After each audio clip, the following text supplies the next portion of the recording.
The long tail cast on is a very simple yet effective cast on that we knitters use a whole lot. Let me show you how to do it.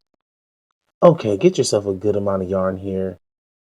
That's how much I got. You never want to be too short, so better safe than sorry. Get your slip knot. Simple enough, right? Okay, here we go. Got our slip knot there.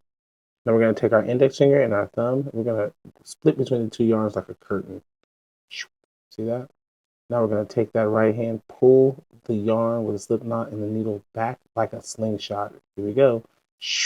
Slingshot. So now we have a thumb loop and an index loop. Yep. So we're going to go up through that thumb loop, around right to left through that index loop, and back through the thumb loop and back up. Release the curtain and reset. There's the reset.